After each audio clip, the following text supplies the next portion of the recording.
Hello and welcome to another episode of ZenChats, a show where I talk to real people working on real projects. I'm Zenica, and today I talk with the team from Stumpy Tree Friends, a wonderful project from my homeland, Australia, where this just group of friends came together to launch a project because they wanted to do good in the world. They wanted to help the environment. They wanted to plant trees.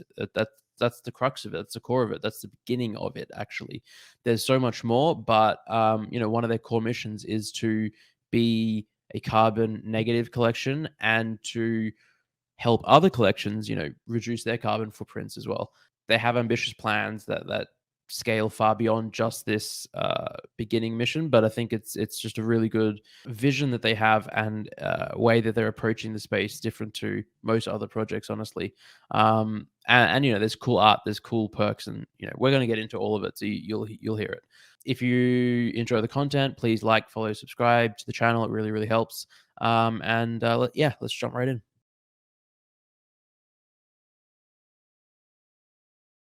All right. Hello. Welcome, friends. It's really good to have you all here, and I'm really excited to chat about Stumpy Frens Tree House with all of you.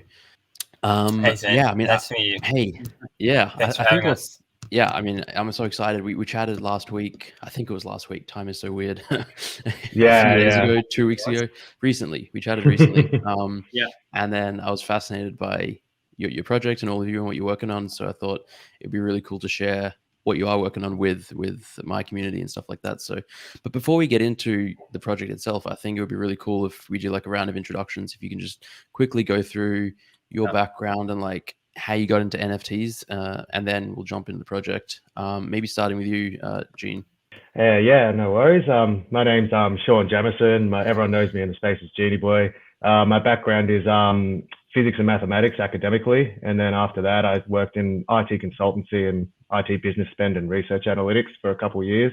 When I was working in that field, I sort of got introduced to Bitcoin really early, and then from there, the method to get into NFTs is quite easy after that, right? You just sort of stick to the space long enough and have an interest and a curiosity, and you make that jump over, which I did July last year. I was a bit later to the party than I normally am with a lot of the stuff with crypto, but it's been a very rewarding experience. And for me, I just love the collectors aspect, the community aspect, and it's just a space that, for me personally, I understand even better than what I would fungibles, and I've been in and out of that space since 2015, and it's been a wild ride, but very happy to be here. And I'm the project lead for the Stumpy Friends. Awesome. Adisson. Yeah, hey, how's it going? My name's Adisson West. I grew up in Sydney, Australia, about 1 hour south on the coast. And I'm the operations officer at Stumpy Frens Tree House. My background is, so I studied photography out of school and then went into electrical from there. And from there, I went into copywriting and got a business coach, Ram Castillo, who is our coach for this project. And I got into crypto, I think it was early 2018, sort of just after Bitcoin went to 20K, and I started doing all right at first, got a little bit wrecked, but not too bad, and just got it held on for the most part. And I naturally flowed into NFTs. So and that's how I met these boys. Awesome. It's been a great ride so far. Yeah, for sure. Feds. Now you're on a boat. I feel like I had to point that out. Look at your backdrop. It's not fake. It's real. So, yeah. There's a lot to say about that. So first of all, I'm Feds, and so I'm the lead editor and mission advisor on Stumpy Frens Tree House. Now, when I say mission advisor, I'm referring to our environmental initiatives. So my background is a bit all over the place, but I'm going to talk about my conservation background. So I first started getting into conservation when I started working as a scuba diving instructor in Indonesia. And I started joining programs in which we were leading coral restoration initiatives in southeast coast of Bali, in the southeast coast of Bali, in a small island called Nusa Lembongan. And so shortly after that, after I did that for a few months, I ended up getting into something a bit more hardcore, still about conservation and environmentalism. So this is when I joined Sea Shepherd, and I started crewing as a deckhand. So this is like where I first got hardcore hands-on experience in conservation. So Sea Shepherd is a marine conservation NGO, and it was all about illegal fishing, patrolling areas of third world countries against criminal activities, and well, in short, I was in Mexico for a while, and we were basically fighting against Mexican cartel to secure and defend an area that had an endangered species that wanted to thrive in that area. Like that was their house, and we were basically patrolling the area and saying, okay, guys, you can't fish in here. There's laws and stuff, but because their governments cannot enforce it because they don't have the resources, that's when we used to come in. Anyway, so shortly after that, I moved to Australia, and that's where I got into tree planting. And so about crypto, I got into crypto a few years ago, and maybe just before during the start of the bull in 2021, in end of 2020, if I recall that correctly. And I was lucky, honestly. Like luck is a big factor, right? You talk about luck all the time. Yeah. But yeah, I was lucky, and I did a few courses and stuff, and I managed to get some capital. It's also how I managed to buy this sailboat. It's not a yacht. It's not a super yacht. It's like a honest, humble sailboat. Then I got into NFTs, and that's how I met Adisson and JeanyBoy through NRN, non-refundable network. So shout out to NRN, and this is where we're at. Awesome. Yeah, that's such a wild background.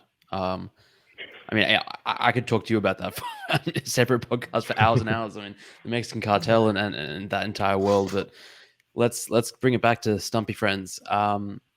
Elevator pitch, or like in a minute or two, what is Stumpy Frens Tree House? And anyone can tackle this one. Yeah, sweet. So for us, Stumpy Frens Tree House is basically creating a new Web3 economy based on social change, right? So we release an NFT, some solid artwork, and we back the funds up from that in an 80-20 split that'll go to tree planting initiatives. With that, what we want to do is ourselves get our hands dirty and put the trees in the ground. So to start off with, one NFT is 10 trees planted in the ground. That will make our collection carbon negative. Into the future, we're going to use our primary goal, these environmental initiatives, to also make other collections mince carbon negative as well. So that would be my really quick elevator pitch. Yeah, no, that's fantastic. It's sort of like the power of NFTs, or one of the powers of NFTs and building these communities, is that you can really harness that for social change, social good. And I think we're starting to see some examples of that over the last 6 months, and we're going to see more. And this is a really cool example of it. Where did the idea come from to do this? Yeah, sort of. If we rewind back to the beginning a bit, Feds and I were talking a lot, and we wanted to come up with an NFT project, and we weren't sure sort of what to do. We just knew we wanted to sort of like offset the carbon cost basically for NFTs, like because they've got a bit of a bad rap. And yeah, we ended up like talking to JeanyBoy here, and like JeanyBoy had a great idea of creating like tree characters, and yeah, like ever since that was back in what was it, October, November? Yeah. I actually think it was early October. Yeah, it was possibly late September, and so ages ago.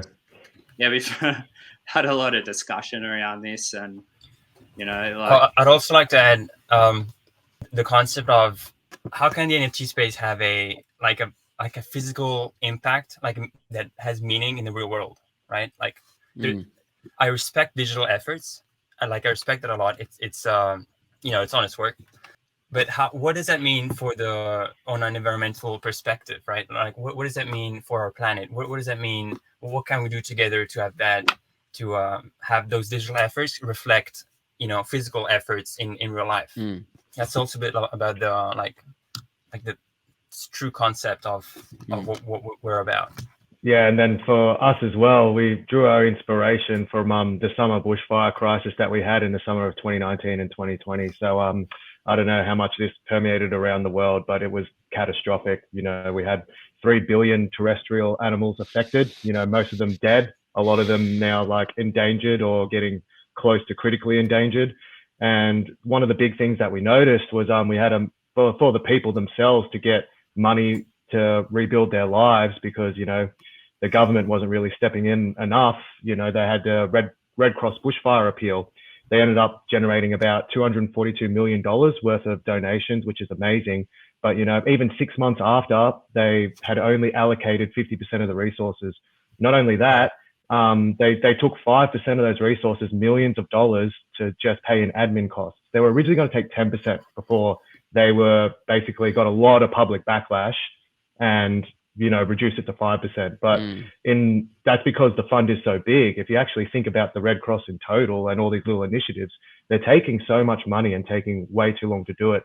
And you're also relying on goodwill donations to have this effect, which can only go so far. So instead of that, we want to flip the script and create a Web3 asset economy that will fund these environmental missions, where we ourselves can use our manpower and our community engagement to get these environmental missions done. Because the other thing we notice is that a lot of these charities have problems with manpower and labor, and that will also feed into their admin costs, right? And that would be one of their biggest costs. So for us, we're going to get the community involved, and they're going to be rewarded in our positive feedback loops in our asset models. So yeah, that was the whole inspiration behind it. I mean, I remember those bushfires. Yeah, it really did permeate all around the world. I think everyone was talking about it. There were some really stark, like, confronting images of the chaos, basically. But then sort of COVID hit, and it's sort of like one world disaster dwarfed another, and it stopped being spoken about. But the aftermath of it, as you said, it's still being felt now. There's endangered and critically endangered species that are, it's. Yeah, I love that sort of you're trying to figure out Web3 ways to help, basically, which is amazing. Sorry, Feds, do you want to jump in? No, I just wanted to also maybe expand on what Jeannie was talking about, because that's actually, I mean, it is part of the project. It's part of our mission statement. It's part of our proposal, right? Like, there's a problem, and then there's a solution, and then that's what we're proposing. And but before we get into that, maybe we can clarify what is Stumpy Frens and what is Planet Capital. So maybe, Jeannie's actually, maybe he wants to do that. Yeah, no worries. So for us as well, so we have an overarching holding company, Planet Capital, which we're going to register that business as soon as we've got everything sorted out on that back end, and we're sure that that's the business model that we want to stick to. Like, we've got to talk again to see what actual business structure is going to be suitable for our needs. But anyway, Planet Capital is going to act as a holding company where we're going to release NFT projects under, Stumpy Frens being the first one. Not only that, we're going to be using that to incubate other projects and use the leverage that we'll have from, our community in the long term and in the future to, get some of these environmental projects or projects that align with our values and ethos, which is, Web3 economies for social change. Because we're very bullish on this space. We believe that if you're talking about gravitating community towards a strong center, a social cause is a way to get them there. And you can see it all the time. You go to a protest and get 100,000 people. How hard is it then to get 10,000 people not to sell an NFT? 100%. All right, so we got Planet Capital and we got Stumpy Frens as the first project under that. Let's go into Stumpy Frens. What is it? Is it a PFP project? Is it something else? Yeah, so Stumpy Frens is a PFP project. Digital identity is important, and I think it really will help us leverage our brand, especially being the first project under Planet Capital. So with that, we have cool things in the digital identity side of things that will come out in the longer term. But for us as well, we feel like to galvanize community, we should have a profile picture project first. We want people to connect with the art. We want people to connect in the community and feel like, I am my Stumpy and my Stumpy is me, that whole sort of thing. And I feel like, again, that will really engage the community and get them out into the field with us to do some of these environmental missions. And not only with our rewards model, but just the connection they'll feel as part of a PFP universe. Yeah, no, I love it. I think you hit the nail on the head. There's power in identity and digital identities, and in terms of building a community, it's really helpful to have just a common thread and identity and visual representation of it. How many NFTs? Is it a 10K project? Is it So 3,000? yeah, So yeah. So- why 3,000? Yeah, everyone does 10Ks basically, and then so whenever someone doesn't do that, or they do like 8,888 or 9,000, like whenever someone significantly changes, I always want to ask why. Yeah, well, to be honest, why 3,000? That's because we let the community decide. So we offered a few options. We gave a few reasons on why it would be better to go with each of these options. And our core community, which is still relatively small, but we put it on a vote and they decided on 3K. So that's what we're going to go with. And if I want to elaborate on that further, for when we were explaining the pros and cons for this, we were serious about limiting the amount that we want in this collection. We want to sort of have a Genesis feel, but again, we need to have enough people to get what we want done. But as well, we don't need to sell 10,000 NFTs. Like, we don't need that cash up front to deliver on our primary goals and a lot of our secondary or even down the line, the third and the fourth goals. We don't need that cash. For us, we want to be able to do the best we can and foster a really strong initial community. And having that smaller supply on the supply and demand curve becomes a lot more asymmetric, right? So a lot easier for people in that community to get a boost in their NFT floor prices, which will, again, help people stick around. So for us, we wanted to, get as little NFTs as possible to start getting that tighter community feel, but as many as we could to also ensure that we can get our primary things done. But in saying that, we only need 10 or 20% of the NFTs sold to start delivering on environmental missions. And that will be our primary driver for growth, in our opinion. Yeah, no, I love that. Yeah, I think that's right. Yeah, it makes a ton of sense, and those are some really good reasons. And what you just mentioned, you only need 10 or 20% to sell before you can start delivering, is fantastic. There's so many projects that I talk with who sort of rely on selling out before they can deliver anything, or 50% of a 10K collection, and it's great, it's ambitious, and if they can get there, then fantastic. But in so many, I always ask, what happens if you don't sell out? What if you only sell 10%, 20%? And there's often not a good answer to that, because people want to be optimistic, which is great, but realism is also important. I was just going to say, in the current market conditions, like, it's actually hard for projects to sell out, and I guess that's half the reason why we opted for a smaller supply as well. Like, not only are people drawn to a smaller supply, but it's actually easier to sell out. And there's a bit of a negative sort of thought process through the NFT space in general. Like reputation. Like if you don't sell out in the first hour or few hours, it's like, it's kind of like, what's the problem with this project, There's definitely a stigma. Yeah, for sure. But it doesn't really mean anything, because like we've all seen projects that have taken months to mint out, and then they settle out finally, and then they explode. So it's just like a perceived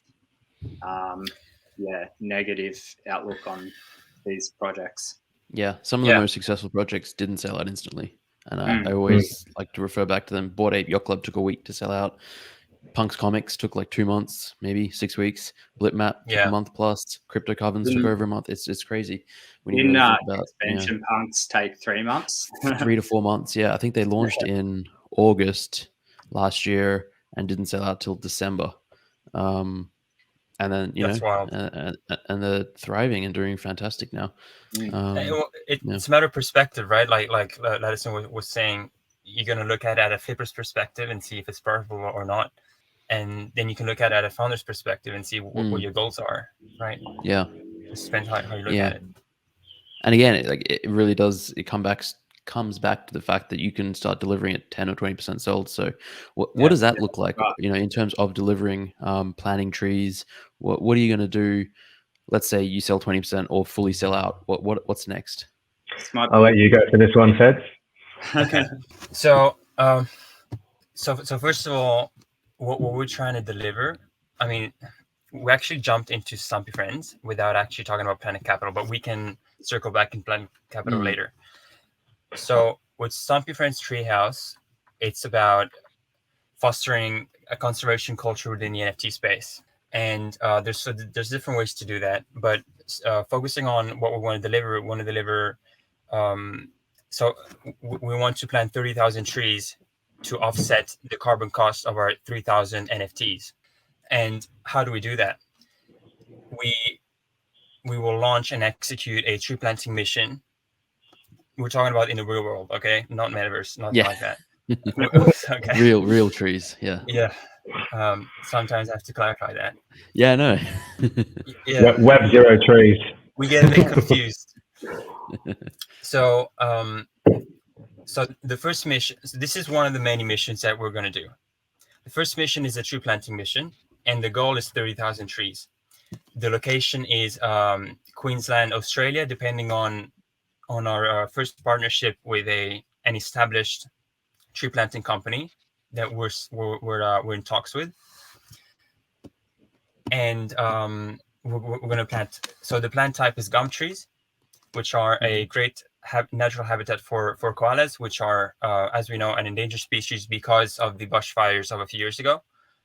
And they're also a great carbon trapper. So over the years, they trap a significant amount of CO2 emissions. So that's it. That's why we chose this type of tree. So it's also good to clarify that we're not paying anybody else to plant the trees. So we're not a third party. We're not donating anything to anyone. The funds that we're getting are going straight into the ground.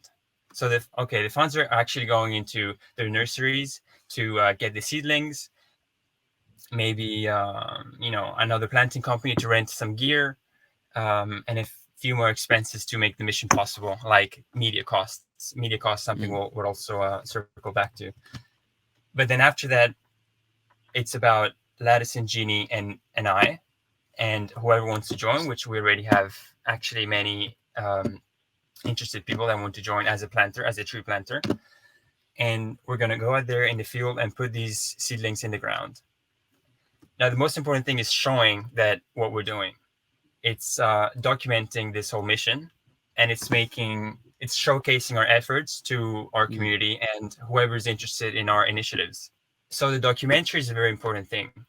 A documentary is about showing the process of what we're doing, before, during, and after scenes, and also maybe making it look a lot like Hollywood style with action scenes and interviews as well. I mean, yeah, we want to showcase what we're doing. So that's actually one important thing that we want to deliver. That's awesome. Yeah. I mean, I'm from Queensland, Australia. I love that. And I'd love to, just I see that documentary and see the process and how it actually works. It's a whole world that I'm sure many people are not really privy to or understanding of. But it really is important. Yeah. Yeah. And just to elaborate on that a little bit further as well. So the whole idea, right, is to get these trees in the ground and show how it's done, right? From there, after that, we scale up. So we start inviting community members to our second mission, and we're going to plant even more trees. Then we'll have another mission, scale up again, plant even more trees. After that, once we've ironed out all the kinks, we'll release info packs so that we can hold tree planting missions in other jurisdictions and have community members being ambassadors of those missions. And then as well, once we start involving community, we're going to start doing after parties in the bush after every tree planting mission. So I'm a vinyl DJ. I know a lot of vinyl DJs here in Sydney. I know a few up in Queensland and the Sunshine Coast, and we have a lot of connections with some DJs in the UK and Berlin. So so that's the other thing that this is going to factor into. And the community is going to get a lot of rewards out of the process of coming with us. Where everything in our project's designed with game theory and rewards in mind. So just wanted to elaborate that further. Yeah.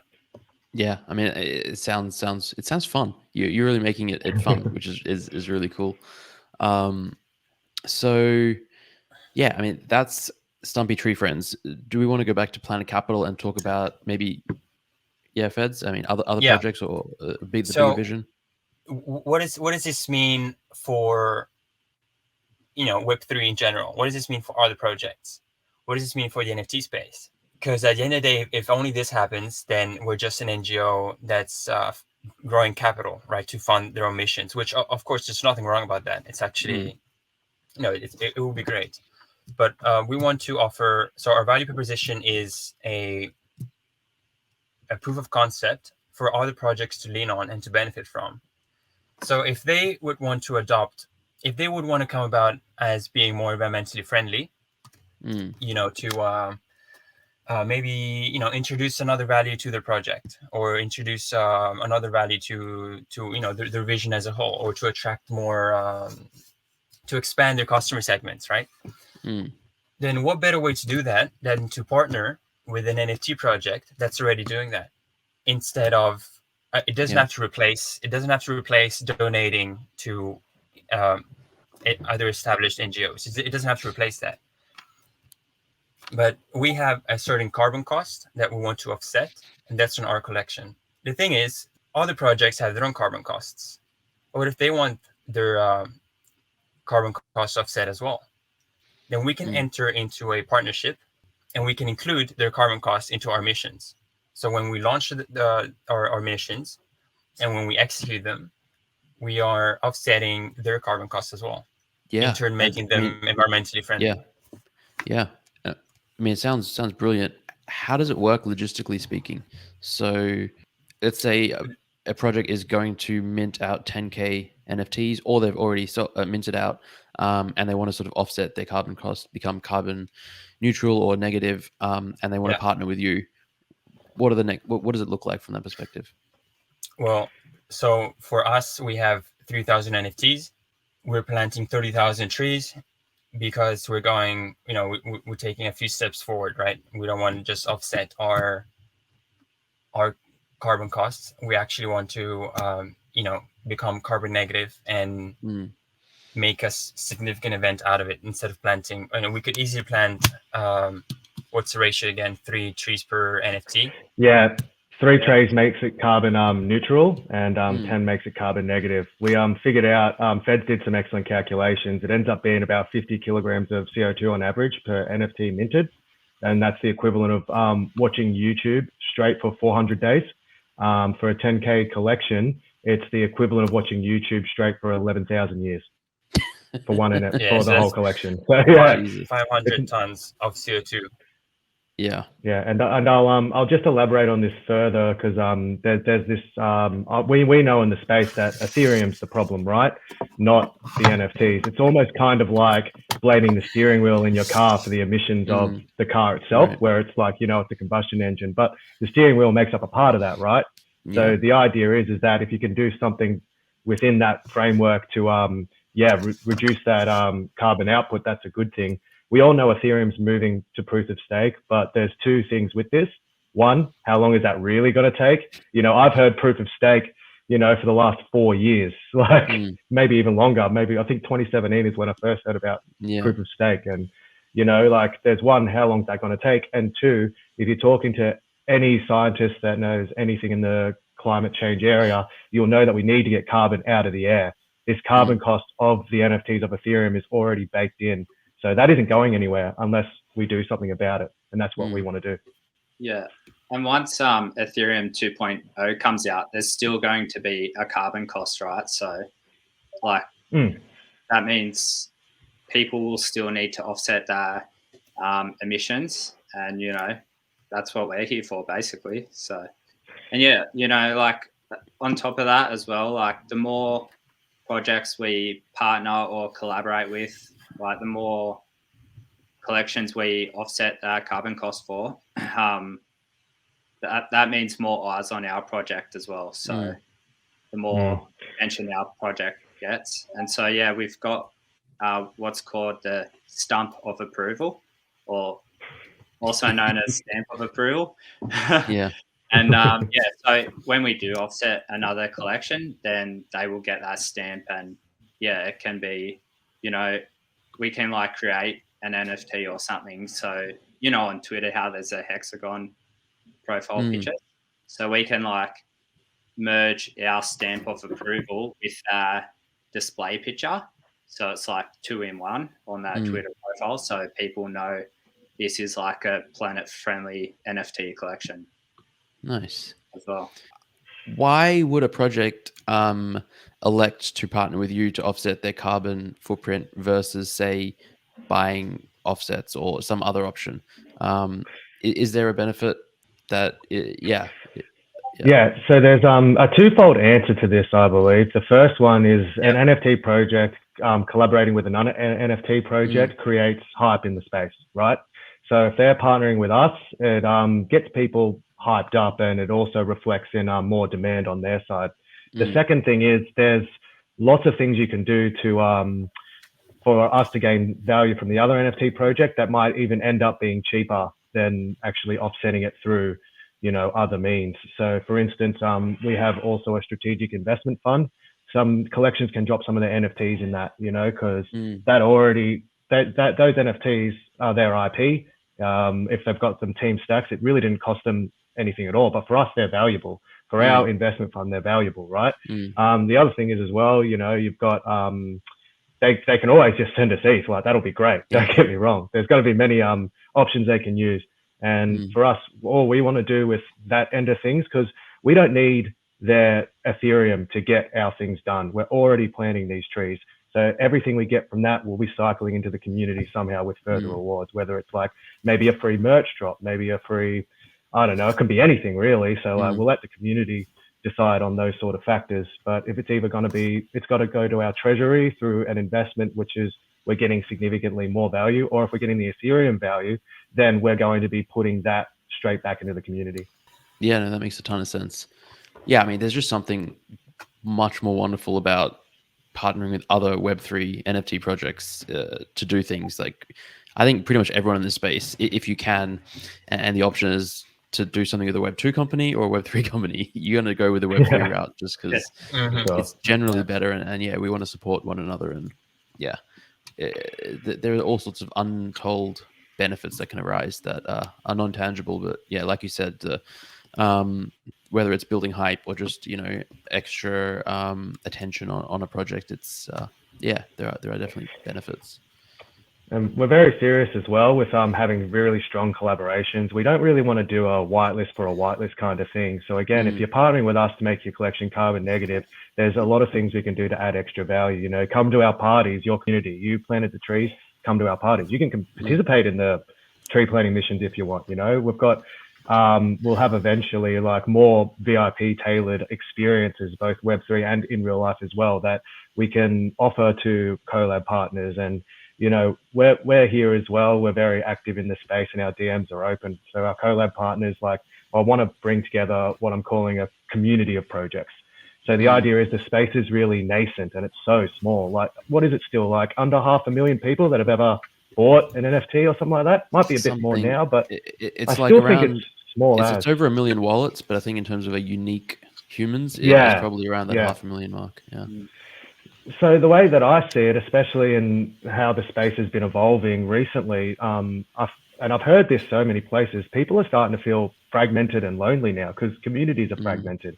The people that learn more tend to jump into many discords and not really sticking around as much. And the others that do, like a lot of the projects now, you got like 90 to 95% are filth, and a lot of them just get burned. So the idea is, and it's not all the time that the projects as well are necessarily bad because of what the team does. It's just they don't have the correct marketing or the correct way to get their eyes on the project. I've seen it that many times. They've got good ideas and they're getting there, but it's just, you're fighting for attention in this space. And if you can create a community of projects, then not only do you have community bouncing around the same people all the time because they're in the same communities, you're also helping these projects and uplifting them and getting the attention they deserve. Yeah, no, that all sounds fantastic. I want to be part of these events when I come back to Australia. I want to come to these tree planting things. Yeah, that would be awesome, man. That would be sick, honestly. It will, and I'm sure that it's going to happen because I'm going to be back hopefully end of this year, early next year, and I'm sure you'll be around Oh, really? still doing these Amazing. missions. So That's great. Yeah. Yeah. In terms of sort of like some of the parties, you mentioned you're a vinyl DJ and you're going to have events after these. Are these all Web0 events, or are you going to do stuff sort of in the metaverse as well? Because obviously the community is Eventually, global. Not everyone's in Australia, etc. 100%. And this again will sort of factor into when we start doing tree planting things in other jurisdictions. You know, we can have the parties there. We're pretty serious on getting to places like, you know, the Europe and the UK, North America and Canada and stuff like that. And then as we see where our communities are located, we can move to those jurisdictions. But yep, we do have a metaverse strategy that I'm not going to elaborate too much on, but that's definitely going to happen. We're definitely going to have metaverse events. And again, that will tailor into our unique and exclusive, sometimes more VIP than others. But again, the more with our whole project as a community member, the more you put in, the more you're going to get out. That's how our whole model works, whether it's our Greenlist or which is our whitelist, or if it's coming to our tree planting missions. Like, the more contributions you can make, the more you're going to get rewarded. It's basically our whole model. We just want positive feedback loops everywhere. I love it. Yeah, that's the best model. The more you get out what you put in, basically. And you know, if you take part and be part of the community, you'll get rewarded in various ways. Yeah. Something you mentioned earlier, I think it was like a strategic fund or something where other projects can you elaborate on that a bit and what that's all about? Yeah, sure. So our whole idea is that, again, like, we're trying to do the most we can with the least amount of funds. We think that's, you know, the fairest way that we can launch a Web3 project. So for us, one of the funds that we'll have is a strategic investment fund where, you know, on the mint, we're going to allocate, I think it's about 15%. I've just forgotten the number off the top of my head. It's about 15% of the mint capital where we'll start creating a base, investing in some of our collab partners that we've got already, and also investing in projects that the community sees long-term value in. We're also, you know, we're connected to Non-Refundable Network, which is a network of really talented research people in the space and media and podcasts. So we have a lot of community that has a lot of experience in the space as well. So for us, we want to leverage that. We want to leverage their experience, and we want to leverage even our own experience and sort of build an investment fund based first off NFTs, and then we can go into fancy things like, you know, maybe staking some Ethereum or other things like that. But the whole idea is just to grow the treasury as much as possible over the longer term, so we can achieve some really big ticket items, you know. So the way we see it, the NFT space isn't going anywhere. And if you've got decent projects that are here now, and if they've got the community backing, then, as we've said before, under 500,000 unique users, what's going to happen when that's 10 million? What's going to happen when that's 100 million? Some of these projects will become quote unquote priceless. So for us, we realize that we can leverage that. And it's also a way for these other projects, as we said before, to help give us some value to get into making their collection carbon negative. And and also we can hold NFTs, and that can be something that, if we've got enough of our partners NFTs and both the communities agree, we can raffle one of those off to our communities where, you know, something like, if you want to be a part of that raffle, come to a tree planting mission or something like that. Yeah, that's really cool. So our funding is actually all written in our white paper. So the last section of our white paper, it lists all our different funds, the different wallets, the purpose for each wallet, and the different percentages and what we aim to do. I love that. It's transparency. It's like you can do that because it's Web3, and more projects should do that, honestly, especially given sort of what you're trying to do, and you know, you have real world goals and visions and missions and everything. Yeah, I love it. I mean, just the fact that you have a white paper, let's just begin with that. 95% of projects out there don't even have that. I mean, we don't need to go into that, but that it's just always a good sign. It is important. Yeah, it is. It is. Yeah. Have you thought much about what's next after Stumpy Tree Friends in terms of future collections? Will there be other NFT drops? Will there be other things, or is that just unknown? Yeah. I might. We've got we'll get Lad to go on with this one. We actually identified a bit of a problem surrounding the whole environmental issue we're trying to solve here with CO2. So yeah, we actually came across some articles about some artists who were about to drop an NFT and then like pulled out at the last minute just because of like, you know, backlash about carbon, and or it doesn't stand well with them. So they might not have known till the last minute, and then they've gone, oh shit, like this doesn't align with my values, so I'm not going to do this. So we can actually approach artists like this, and these could be like some real big artists, you know, and yeah, so they might want to come through like the whole Planet Capital channel, and you know, we can, what's the word I'm looking for here? Yeah, we can essentially be the incubator for that project, and obviously offset that collection as well. And not only that as well, we have plans for other environmental projects with other NFT collections as well. The way that we see it is, well, we want to have this connected but also disparate, so it's a bit more non-dilutive, if that makes sense. So we've got to have a different environmental mission with a different community, but the Stumpies do act as an access pass, like you would with, say, an ape to get a mutant. You know, if you've got an ape, you'll get a mutant. You know, same thing with us with the Stumpy Frens. We're again, this is going to be more like our Genesis collection and an access pass to everything that's going to be involved in Planet Capital. So getting in on the ground floor in any of our collections will eventually just keep stacking and stacking those values and utility props. Yeah. I mean, and that makes the 3,000 edition size make a lot more sense, because it's a lot easier to say, if you have 3,000 to begin with and you launch another collection of 10K, the 3,000 can get one of those NFTs rather. If you do 10K, then you can never go down. So like, yeah. Yeah, exactly. Yeah. And we can also not have to even go all the way up to 10K. We can go to 6K, and that's quite acceptable, you know, doubling the size of the next community, right? And then when we go to the next one, if we're doubling up to 12K, that's the only first time our collection's gone over 10K. So yeah, exactly. Cool. When are you thinking of launching? So again, for us right now, we're very focused on building the community first. We're still quite small. That is by design in the initial stages. And now we're going to ramp up with bigger collab partners and trying to get the word out there. But, you know, it's hard, man. You probably have seen it yourself with many other projects. If you don't have a profile in the space, you know, or you don't have, you know, a big name background in like the Web 2 or even just the traditional business world, you know, it's sometimes it's hard to get attention. For us now, that is what we're trying to do, is get the attention that we believe the project deserves. Once that happens as well, we want to get up to a certain number, and we're going to close the Discord, and then we can start generating some more hype-based marketing without making the community too disparate.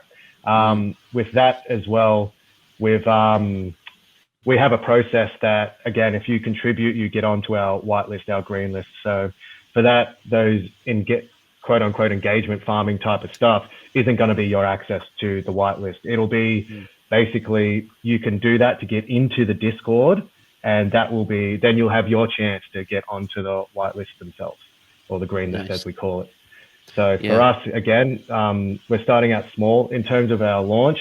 We want to try and get it probably Q2 this year, hopefully as early in Q2 as possible. But we want to also prime for the correct market conditions. We want to do what's best for the community. And for us, if we're launching mid-bear, we've got to be damn sure we've got enough hype behind us to make sure, even though we don't have to sell out, that isn't our primary strategy. We want to do what's best for our community. You know, we do genuinely care for the people in there. Most of the people in there are our deep friends from the space from a long time. So, you know, we want to do the best by them. So we're going to tailor the launch based on those two factors, but hopefully as early as possible in Q2. I also want to add that there's something else that we need to, that can that we don't have to consider, but that it's important. It is just like a fun fact. It's better to plant trees in how do you say, drought conditions, like in rainy conditions, rainy weather, drought conditions. I'm not native. So, and we're approaching winter soon in Queensland, right? So this is actually the season in which I started tree planting, and it's better. It's better because it's way harder for the planters to plant under the hot Australian sun. I mean, you know, some days you wake up at 4 a.m. and you take 8 hours to plant 2,000-3,000 trees per person, and then around 1-2 p.m. you're done because it's just too hot to continue. But most importantly, the seedlings that you put into the ground, they have a higher chance of survival when there's rainy weather. If it's just super hot and it hasn't rained in weeks, the seedlings are a waste of time and a waste of money and a waste. I mean, they're not a waste. It's a good effort. It's a good initiative, but you have to go there and plant them again. But so Q2 will be drought conditions in Queensland as well. So that's just a fun fact. No, but the other thing with that as well is that Queensland's underwater right now. So it makes it harder to plant when you've got to scuba dive and put the seedling in the ground. Then it's crazy. That's insane. That's Australia. It's fires very and sad. floods. And it's messed up. It is, it's even more reason to plant lots of trees, right? To suck the carbon out and reduce the global impact of global warming. Part of my academic background as well was I did some study on climate change because I was doing organic solar cells. That was my honors project, which is a whole nother conversation for another day.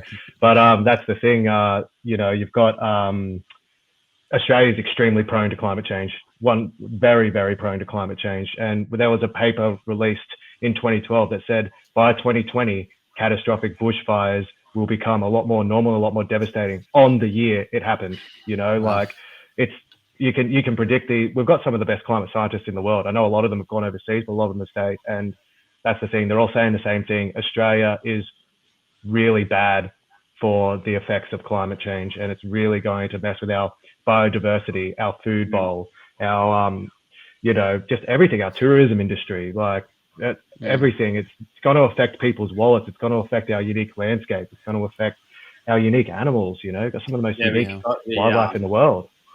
We've got the highest rate of extinction as well. Yeah. Wow. Australia's got the highest extinction rate of mammals. Is it mammals? I think, or maybe even in general. I can't remember. In general. Yeah, it's ridiculous. So crazy. Yeah, sorry. I mean, I'm feeling sad for Australia at the moment. But, you're trying to help and you will help. I'm confident, honestly, that with this project and all your initiatives, it's going to make meaningful impact. And that's cool. Yeah, it really is. This is just a different project to like almost any other NFT project out there, which is great to see. It's not just another PFP project. It's something with real substance behind it. Not that there aren't tons of other great projects as well, but it's always cool to see something like this.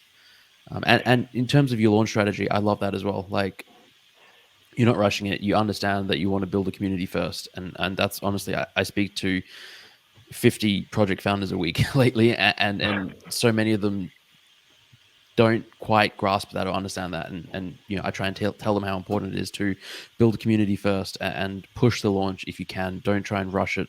The worst thing you can do is launch when you don't have enough demand, when the market conditions are bad. It's just because you can only launch once. You can't really relaunch. So trying to get that right. It seems like you understand that, and for sure. That might be a good segue to talk about the community building initiatives and the Greenlist process. Do you want to jump into that one, lad? Yeah, sure. So, lately we've sort of just been doing some like smaller collaborations to get the numbers up, posting on Instagram and Twitter, etc. And we've got a nice little community so far. And Gene came up with a nice little gamified Greenlist system, which is obviously our whitelist, as we spoke about before. To get greenlisted in our project, you just need to contribute in some way, and that way can be completely up to you, So obviously, like doing quote retweets on Twitter helps. Just like telling other people about our project. I suppose that's like the main thing, or like the most important thing right now. I mean, it's really up to each individual how they want to contribute to the project. They might have a specific skill, say in marketing, or I don't know, maybe they've like been tree planting before and have some sort of like innovative idea on how we can plant the trees or whatnot. So, and even just like sharing that idea with us would be beneficial, even though Feds here is quite experienced in that. We like. Funny enough, we do have many planters already in our Discord, which is pretty awesome. It's weird. It's weird but great. Yeah, I planted trees here. I planted trees on the coast. It's awesome. Yeah, it's actually surprising how many people have already done tree planting so far, and these are just like people we already knew, and we just didn't even know that they had done this before. And not only that, there's like people in our community who are heaps keen in getting involved, and which is great. And they've got like contacts overseas with, you know, people with land who want trees on that property. So it's super helpful, which is awesome. So back to the Greenlist. When you get greenlisted, you get to mint 2 NFTs on pre-sale, and then the Greenlist is defined by our planter role. And then, we've got the planter +1, which means you can then mint 3 on pre-sale. Planter +4, you can plant. Planter +2 means you can mint 4. Planter +3 means you can mint 5 on pre-sale. So it's like, a bit of game theory for our Greenlist process. Nice. The more you contribute, the extra NFTs you'll be able to mint up to a maximum of 5. So if you're really serious on helping us and building us, then we feel like we want to reward you as much as possible. And we feel like this sort of model will coalesce the strongest contributors towards us, but that will gel the community together. And then, you know, having these people so keen to come with us in real life missions, we can form in real life bonds as well. Yeah, no, I love it. I think that's it's just such a good way of doing a pre-sale access Greenlist process compared to sort of, you know, giving out 100 spots to people who like raffle off to a like, retweet, share type thing. You might build a little bit of hype, but it doesn't find people who are like genuinely interested in helping the project and being part of the community.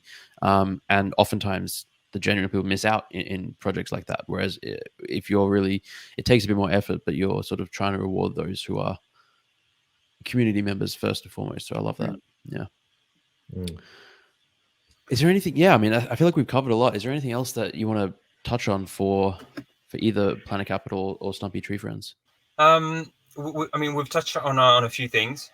There's a lot to be said. We can continue to talk about the projects for the next 2 days. But maybe we can clarify a few more things about Planet Capital and the vision of Stumpy Frens and the culture that we want to foster. Yeah. So and the education. Yes. And the education. So we briefly said that Planet Capital, it's a holding company of Stumpy Frens. So what does that mean? Planet Capital is a blockchain-powered conservation organization that directly funds environmental efforts around the world. To start with, our first mission is in Queensland, and then eventually we will scale up. The role of the company is to hold a controlling interest in the securities of its collections, to oversee the fund allocations towards the required resources to execute these missions. So it's also it represents Stumpy Frens in the real world when executing these missions and when entering partnerships with already established conservation organization, right? So that's also that's in short the official role of Planet Capital. Now we also spoke about the problem, and when we spoke about Red Cross, and I mean Red Cross there's not really a problem. It's just how. So when I'm saying Red Cross, I'm saying the humanitarian services. Friction. Yeah, also the friction. But I'm speaking about the largest fundraising that happened to solve the bushfire consequences, right?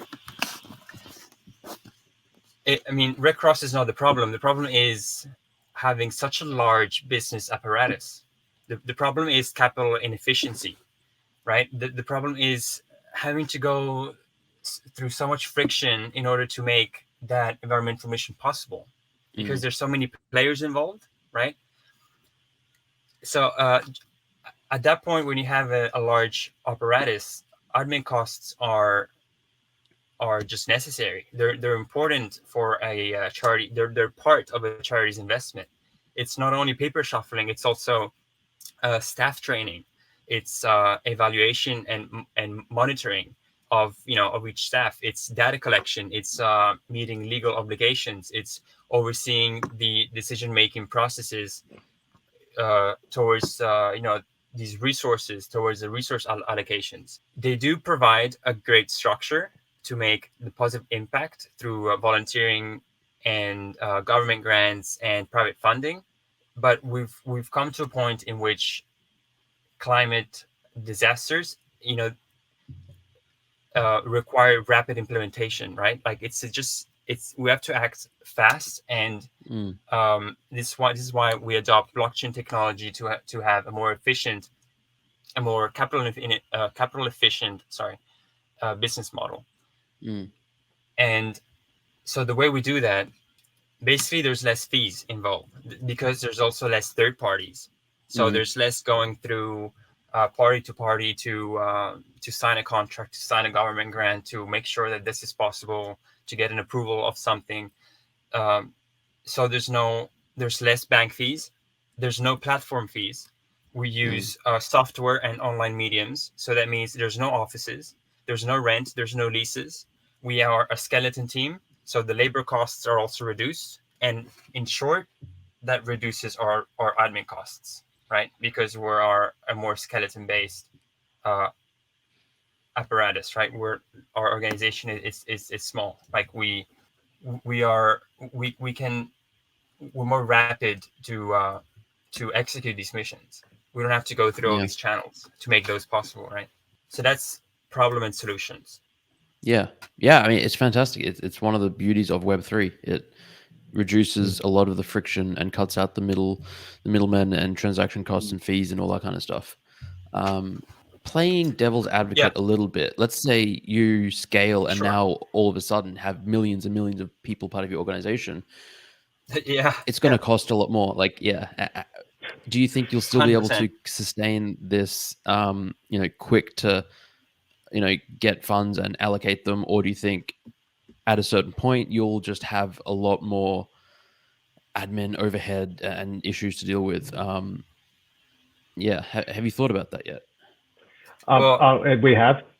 Do you want me to take this one? Yeah, sure. So for us with our scalable missions as well, it is about scaling. That's very important. So not only that, we're going to be replicating small scale missions, but just in different jurisdictions and different aspects. So we're not going to scale beyond what is going to be needed to vastly increase these admin costs. We want to do this with not just the Stumpy Frens, but when we start doing environmental missions with other projects, it's all about scaling and keeping that structure. And again, the labor is going to be a labor of love for us and the community, right? So that's where those costs are going. When you're talking about admin costs, it's labor. Labor is the most expensive thing for 99% of businesses. For us, instead of making labor a cost, we give out as much utility and rewards as possible for doing this with us. So again, those costs are always going to be reduced in our eyes. Like, there's going to be extra that's going to go into it. And yes, we're going to increase the team. But again, the model of NGOs is donations-based. Ours is asset-based. So we're going to be able to generate a lot more money with a lot less. So for us, we've got a lot more, as Fez was talking about, that capital efficiency. Yeah. I mean, as we grow, of course, we need to adapt to what's best for us to maintain our values of capital efficiency, our values of rapid implementation. It can definitely happen. And at that point, then, we'll have to adapt and make sure that we stick to our values. It's a great question. Yeah, I mean, it's good problems to have, right? Basically, if you get to that point. Yeah. if we get to the point, I'm happy. Although there will be some stuff. We'll get busy. So for us as well, it's all about being agile, right? The space changes that quickly and that rapidly. You know, we want to implement that across all of our business model, which does include those environmental missions. If you're not agile in the space, then you're going to be missing a lot of the growth of the space as well. Yeah. And 100%. a bit of the power of Web3 as well is through through voting.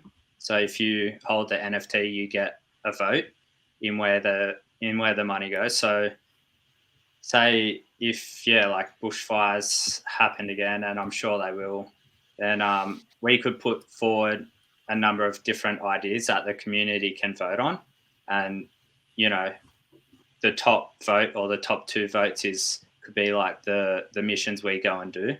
So and that comes down to that's speed. Like you can get a vote done in 24 hours, and then all of a sudden you're working on buying the resources you need.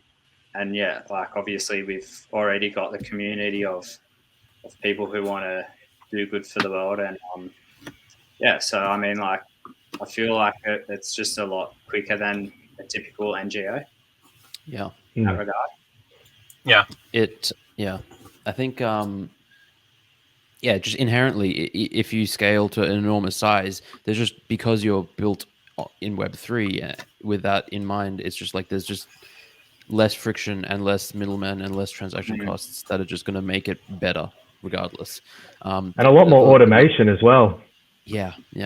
You brought up, Adisson, the topic of votes. Have you I'm sure you've thought about whether or not it's going to be a DAO at some point, and how that might fit into this whole model. It's like the buzzword of the last 6 months, DAOs.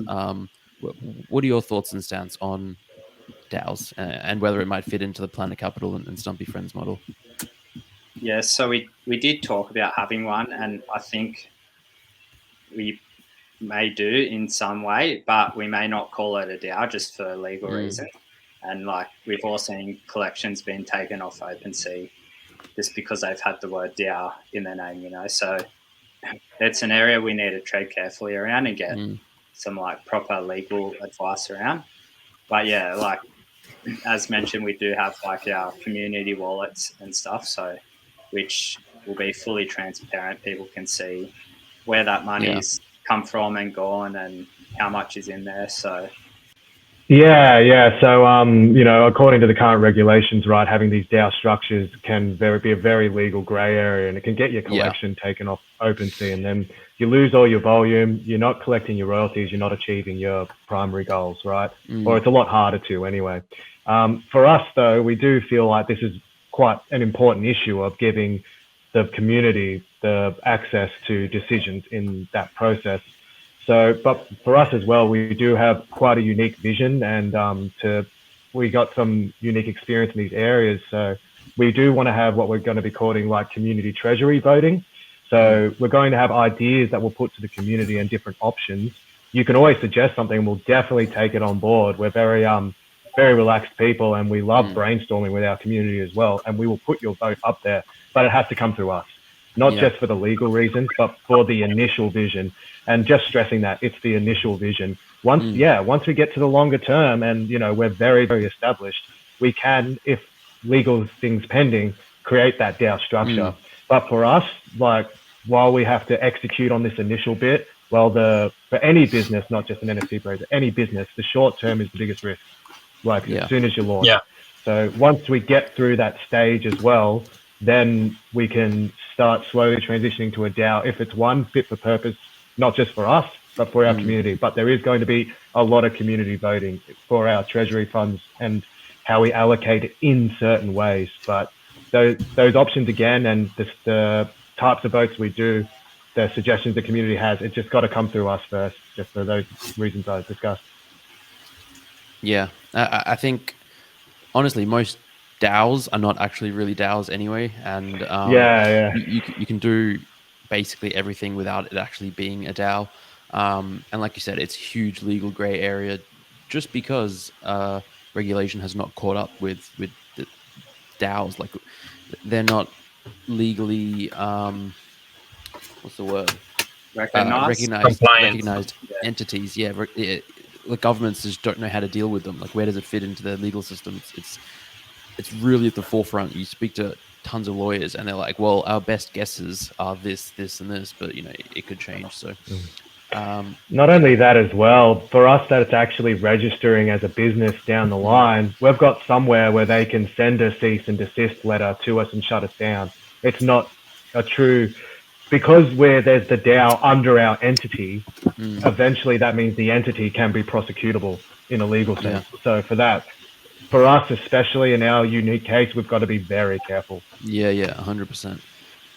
It sounds like what you're planning to do is very similar to, I don't know if you're familiar with Doodles. They have like the Doodle Bank, which is like 50% I think of secondary market royalties goes into that, and they seeded it with some fund for the primary sale, and then anyone in the community can submit proposals and then vote on it, and then they allocate the funds. It's not a true DAO. The team is still controlling it, but its the community is very much involved. Nice. Yeah, just saying. Yeah. There was only we were lucky again, people. But yeah, very lucky. Super grateful. Very lucky. Yeah. Again, such a shout out to NRN. Yeah. Shout out to Doodles. Shout out to Doodles. Shopify. Was it Shopify? Someone just changed their Shopify, PFP to a Doodle today. Yeah. Oh, really? Very I didn't nice. actually see that yet. Yeah. We spoke about so many things, but we haven't really spoke about the art and what went into it and what it's meant to represent. Yes. So I'll just briefly touch on that. So also I'll share my screen in a minute. Perfect. Stumpy Frens was inspired by the consequences of the most catastrophic bushfire season in Australia. So Sean, the artist, actually experienced that firsthand. As well as Jeannie and Adisson. They were all local residents in Sydney. So Sean designed a vivid profile picture with vintage traits and tropical vibes. He wanted to create a combination of something that looks modern with digital illustrations and something with that's the standard in early cartoon characters. It's also when we look at what the art looks like. Actually, I'll try to share my screen now.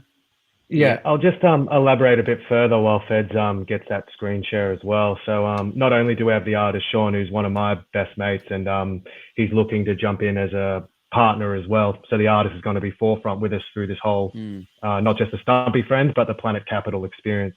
But we also have an iconography and artistic advisor.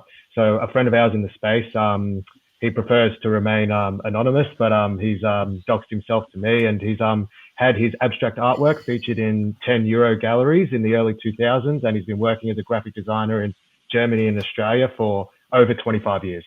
And he's seen brands emerge and brands fall, right? So iconography is very important for us. Like, what makes a brand and what makes art stand out? What makes it resonate, So for us, that was very important. And those two together it's just been a godsend.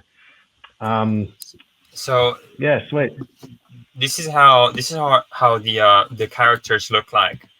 Now, when we look at this, we want to know how does the planting culture, what is the tree planting culture? So first of all, there's actually a culture behind in tree planters. Okay, there's actually a strong community of super down to earth people that are very passionate and very hardcore in planting trees in the ground. Now, I know this because I know a few friends, but so the strongest planting cultures are in Canada and in Australia. There's also a few in Europe and in the UK. But so the value of these cultures, it's about they rock vintage traits often. So that's why we've decided to include the boombox on the head, the vinyl DJ sets on the head, these drums, like the board, the what's it called, the roller skates around the neck. I think it's in another page. So it's like these planters, they're really passionate about being down to earth, and it's just funny because many of them like to shop in what's called here in Australia op shops. So that's why we try to include Secondhand these, shops. yeah, these Yeah. like it doesn't matter a lot, but it's small things that we wanted to reflect in the collection. So also it's about also being friendly and showing great vibes and tropical vibes, because it was born in a tropical climate as well, and it also describes the attitude of tackling environmental change, the environment of tackling climate disasters with a positive attitude, determination, bravery, and confidence in a new digital space. So that's the kind of what actually went into when creating the art. Yeah, I mean, you can really tell the vibe and the aesthetic and the look of it is really just as you say. It's like it's vintage. It's tropical. It's yeah. I mean, me looking at it, I'm getting homesick a bit because I haven't been to Australia in 3 years, and I'm like seeing all these things and like, yeah, it's Yeah, you've got the cockatoo, and I think Yeah. we've got like a little koala somewhere. Maybe not yeah. here. And Are you able no, to in the zoom in bottom a little left. bit? I think I'm just. Yeah, but also like you can see Stumpy has quite a proud stance, so you know he's quite proud of the conservation work he does. Yeah, I love the facial expressions. Yeah. they're really yeah. Yeah, sweet. So I've got a one of one to share as well in a big close up, so you can get some of these extra detail and expression. So I'll share that now as well, Feds, if you want to drop that. Yeah. Add that, like at Stumpy Frens Tree House, we want to change the narrative. People often don't associate conservation with profit, and that's like, yeah, they see it as an expense, but this is like the narrative we want to change as well. So we want to make conservation profitable. So the more trees we plant, the more other collections we offset, the more profitable we become, and our holders become as well. So it's asking me to quit before I can screen share, which again it'll be. Do you want to send me? So I'm just going to send it. Yeah. Yeah, and I'll share it on my end. Yeah, on that point, Adisson, I love that, and I heard this phrase or concept for the first time through the On-Chain Monkey project, who they're really big on donating to charities and doing, and I think one of the founders was on a space and he was talking about how they want to do good, but they also want to do well, and it's like you can do both at the same time. You can do good in the world and also be profitable, and yeah, that's right. Yeah, which is it's a great concept, and yeah, it's not mutually exclusive. To the moon, mate. To the moon. Is it? Oh, is this? Can you see that? Yeah. Yeah, sweet. There he is. Yeah. Looks so proud. We shown the Arizona one Sean drew up just yesterday, or is that one a bit of a? We just want to keep some of the one-of-ones just really private for now until we get in a lot closer to launch. Then we can really start spamming them out and hyping people up. So for this though, what I'm really loving about this one, like Sean's an amazing artist. If you actually look, I'm a physics nerd, as you probably already know from my background, but just the way the light in space as well, where you get those bubble effects off his helmet, and even the reflection of stars in his visor, it's just his graphic vision and his execution is just flawless. Yeah, some of the ones he's shown recently, like, yeah, have just blown us away, and it's really hard for me not to just share them immediately. Like, to me, I want to buy my own NFTs now. Like, that's how that's how bad it is. I want to own all the NFTs in my collection. Like, I don't want anyone else to have them now. But that's the business model, right? We need to actually have some community. But you got to sell some. I'm almost close to say that I really want to show like another one, because I know this is going to be on Zenega's YouTube. Just while I'm doing that as well, I just wanted to elaborate as well that, you know, we're here for the long term. We're builders. So for us, I've already mapped out, together with Lad and Feds and the rest of the team, 6 months of developments fully. We've fleshed out the ideas completely for a year, and we've already got ideas for the longer term after that for many years. So yeah, we're serious about making this long term. So that's what we're all about here. And for us as well, we've been planning this for so long. Do you want me to DM you the lighthouse one? Yeah, you do that. If I can't find it. I'll throw it up now. Yeah, so for us, it's all long-term building for us, and that's we want to be here in 5 years' time, not just for the Stumpies, but for our brand as well, and to also collaborate and make the space a success.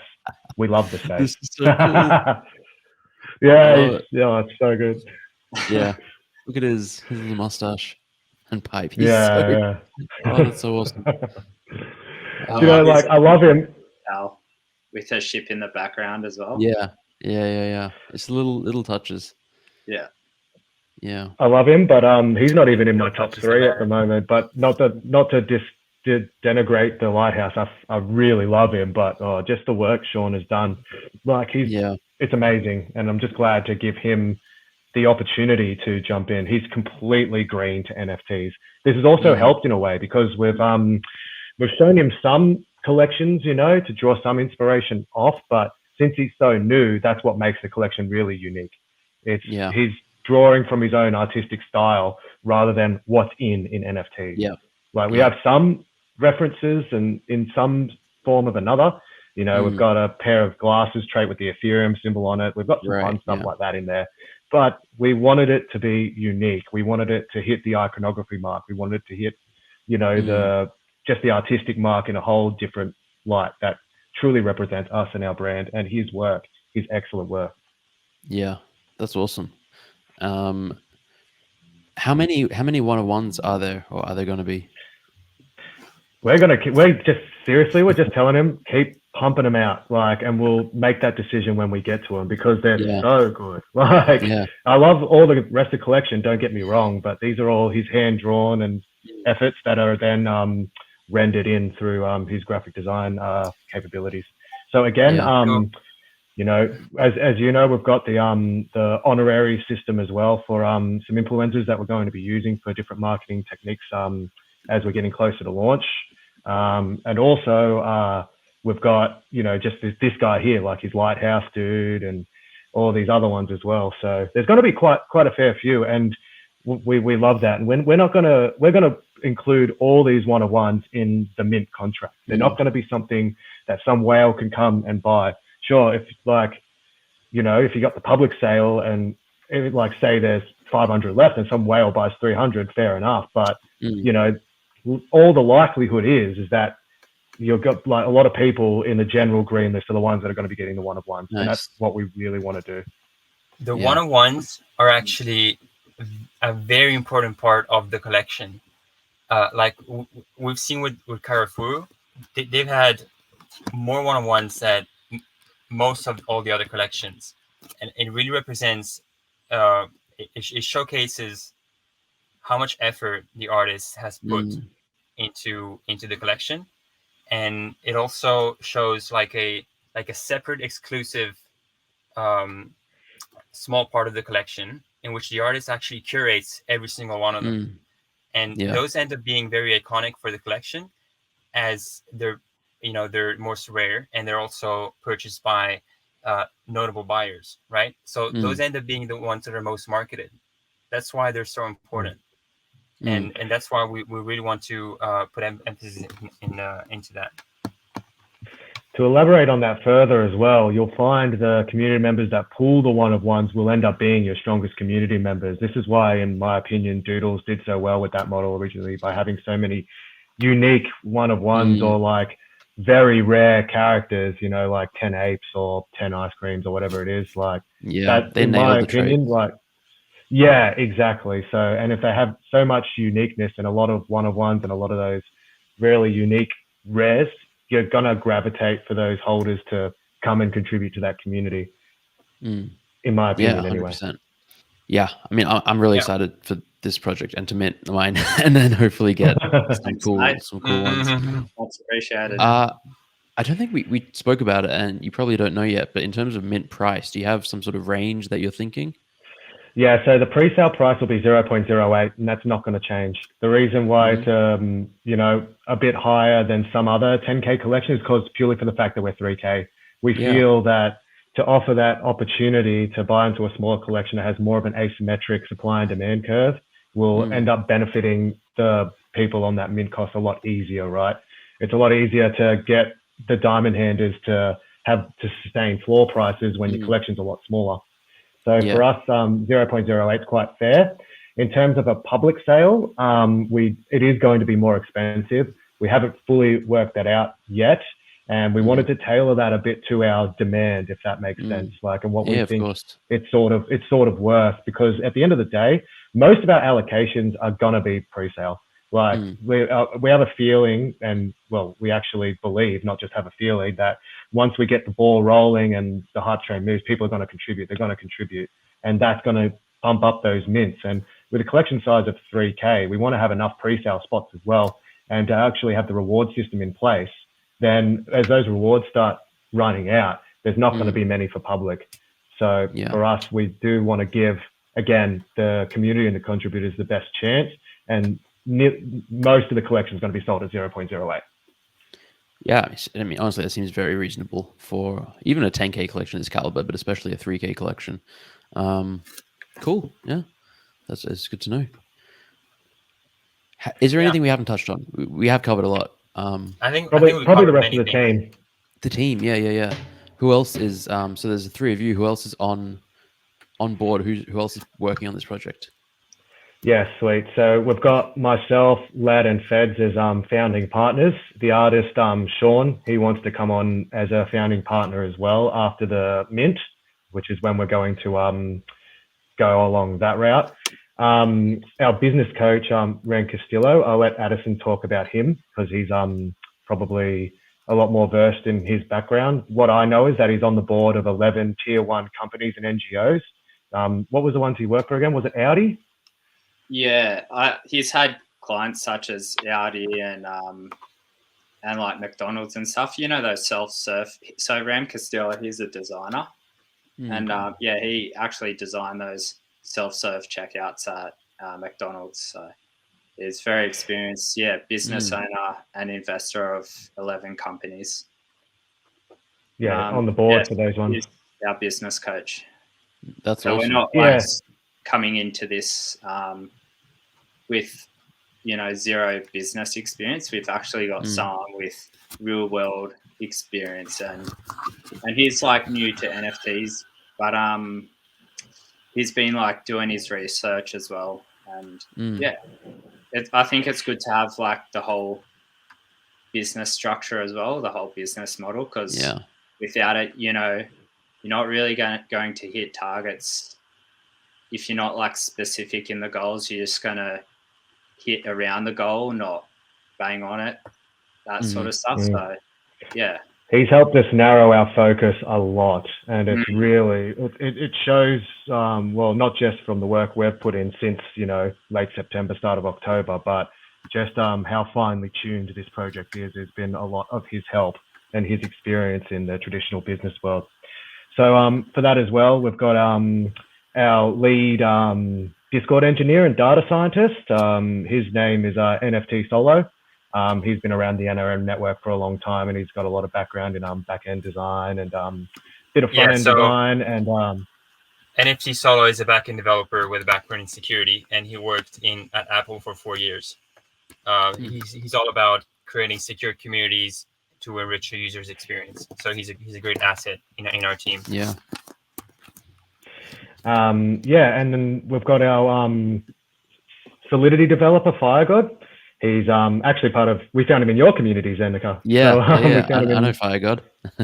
yeah. So he's amazing, and he was one of the first to join our team as well. He saw the vision. We got him in like early November, before everything was really fleshed out, like completely. We had a good vision and whatnot, but he's been with us for a very long time. Then not only that, as I said, we've got CryptoNaut, who's our artistic and iconography advisor. And yeah, he's got, as I said, the 25 years experience in architectural and graphic design in Germany and Australia, with 10 exhibitions for his abstract artwork that he's had in European galleries in the early 2000s. And yeah, so then, and we've also got all our mods. We've got about 6 mods already, and we are looking to scale up the team as that goes on. In terms of the community management, we're taking that on board, us 3 to start off with, but we already have a good idea who our community manager is going to be as well. But again, we're saving that closer to launch. And yeah, not only that as well, within our Discord, like we're always present. Our DMs are always open. We're all doxed. All our founders are doxed. Our artists are doxed. You know, you can look me up in the phone book and hunt me down if I ever rug pull you. So yeah, that's not going to happen on our end. And not only that as well, yeah, we're here for the long term. We're here for the community, and we're here for the value model. We're very excited. Yeah, honestly, it's clear. I absolutely, and I think anyone watching this, like seriously, if you're watching this, this is what a good team looks like. This is what a good project looks like. Yeah, like you've got the business experience, you've got a great artist, you've got, you know, so many people fulfilling so many important roles that, and you're not planning the launch for, like, you know, still a couple of months maybe, depending, but. That's right. It's fantastic that you've put this much thought into it. You're taking your time to do it right, and honestly, I'm really excited. I think it's going to be a great project, and yeah, I want to come plant trees in Australia with you one day. Yeah, and come party with us. The DJ side of things, it's going to be impressive. Yeah, you're very invited. Sure. Don't you worry about that. You'll have a great time. A good old bush stuff is good for any Australian, right? It is. Yeah. Oh, it's gonna be fun. And we can make the bush. We can make the bush and then doof it in the future too. Yeah. 20 years we'll come back and I'm sure you'll still be around. In 20 years, those trees can be pretty tall. Party with our Web Zero Stumpies. That'd be awesome. So awesome. All right. Any other parting comments or last words or things? Where can people find you? Like, what are the best ways aside for, like, we'll put the links below to Discord and Twitter and stuff. So Discord and Twitter is the best way always to keep in contact with us. You know, we're very active on our Discord and our Twitter. We've also got the Instagram, which we've mentioned before. We'll consider other social networks as we progress, but for now, obviously NFTs, Discord, Twitter. That's going to be our main model as well. We do have We'll put our Twitter, we'll put our Discord, we'll put our link to our Medium articles, and we'll put a link to our white paper. Yeah. And also we do have an email address for any traditional business that want to contact us through Planet Capital and have some partnerships with us. Cool. Yeah, we'll drop all those links below. Sounds great. Yeah. Well, yeah. Just a quick one, Zen. Yeah. Do you mind if I ask you a question? Go for it. So you know we're already on Twitter and Instagram, but if we were to choose another platform, which one would you recommend, like setting up next? Yeah. Would it be Reddit or say probably like not Facebook Reddit? group? I don't think NFTs are. I think maybe a Facebook group. It sort of depends on what you're wanting to do. I think YouTube is not a bad option either because you're doxed. You're willing to put your faces out there, and just what I've seen work really well with some projects is to have like a vlog, video log of like just updates, talking to the community, saying, you know, this is what we worked on today, or this is what we did this week. Just, you know, like you talk about wanting to create a documentary, just start creating the documentary now and talk about what you're working on. And, you know, people really appreciate being able to see that, you know, human element in a way that you can't really get on Reddit. And TikTok is TikTok. Yeah, I don't know. Yeah, I'd probably say, YouTube. Yeah. Sounds great. I've been thinking about that for myself as well, and just so I can start talking about some other concepts in the NFT space as well. I'm going to revive my old podcast with another NRM member, Tardy. I did one episode and then started this project, so it came down the wayside. So having a YouTube as well to short form some of the, not just the stuff we talk about, but just some NFT concepts, because, you know, everyone in our community in the NRM space, they're very knowledgeable. Yeah, and you the beauty of it is you can like reproduce that content and you post it on your Twitter, post it in your Discord, post it on Instagram, take clips of it, and the That's beauty right. of content creation, which very curatable for good marketing. Yeah, exactly. Yeah, and I guess the one bit of advice I would say is just to get started. Like just start. Yeah. And, yeah. Cool. That sounds good. And then just work another mission for today. Then, I'll set up a YouTube page. Maybe I'll get a little 5-minute one out. Why not? Why not? Yeah. Yeah, that's also where a documentary is going to be posted. So it's definitely a channel. Yeah, true. We're going to need it eventually anyway, aren't we? So. Nice. Well, we'll also post a link to your YouTube because you'll have it by the time this video goes out, I'm sure. There's some homework. Fantastic. Well, yeah, thank you so much for jumping on and chatting with me and sharing your project. Thanks for inviting us on here today, Zeneca. Yeah, of course. Yeah, thanks so much. Appreciate it, mate. Likewise, man. Thanks for having us. Yeah, we'll have you back, I don't know, in a few months when you're out planting trees or something, we could do something really cool. That would be awesome. Yeah. Cool, man. Great. We look forward to it, and we look forward to more chats. Yeah, 100%. All right. Thank you so much. All right. Cheers, mate. Cheers. Nice. Thank you. Yeah. All right. And there we have it. So I have never wanted to plant trees like on a large scale in my life, but they made it sound fun. I want to go tree planting in Australia and then have a party afterwards. Like, honestly, that sounds like a fun time. And there are NFTs involved. So why not sign me up? Let's see if this happens. Maybe next year, maybe the year after. But yeah, I hope you enjoyed that video. I found it just fascinating talking to the crew and hearing about their plans and their vision and their mission and just how seriously they're taking this project and how much thought has been put into every aspect of it.